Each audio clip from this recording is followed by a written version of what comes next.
Hi. I guess everyone knows which car this is. Yep, I finally got my hands on one of these. This is a Mahindra Thar LX, I think. By the RPM meter, you can say that it's a petrol automatic, and it's not done much. It's quite a new car.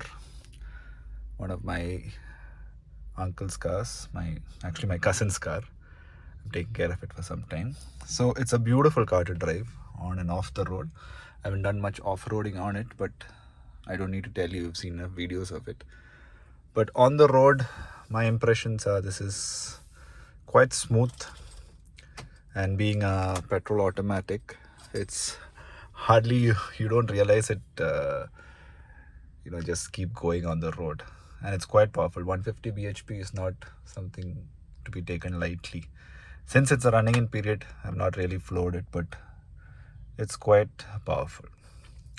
And since you can see the bonnet from one end to the other end, there's a little bit of bumper in front of the bonnet, so you need to be a bit careful when you're driving in traffic, but quite maneuverable.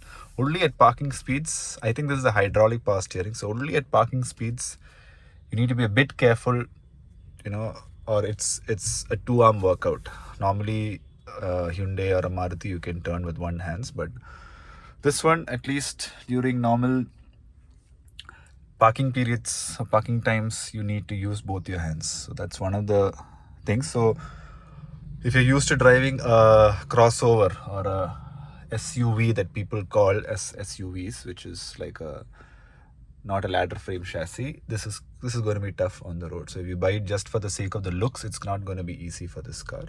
But otherwise, I think there's a lot of switches here, the central locking switches here, and the AC controls. It doesn't have an automatic climate control. That's something that I found it lacking. And this, compared to the screens that we have nowadays, this thing is quite tiny. I haven't connected my phone to it I don't know if there's Apple CarPlay. Might have. I've not explored that much, but otherwise I haven't found that very useful. But yeah, the high seating position, 1 or 2 days of driving it around, I found it quite easy to live with. But would I want something like this on a daily basis? Maybe not. Maybe not on a daily basis. But otherwise, I think it's a nice car for your weekends. This is my personal preference. If you live in a place where there's not good roads and all, probably. But in a city, I think it's an overkill. Maybe a 4x2 is okay. It'll give you better mileage. This one being a petrol, mileage is not something that I am happy with. I don't think with the kind of work I do, I can live with it every day. But otherwise, I think it's a beautiful car for you to just enjoy your weekends, maybe long trips and all, especially in its diesel avatar.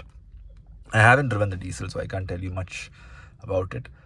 But I'll update once I know or get a longer drive in this. Thank you.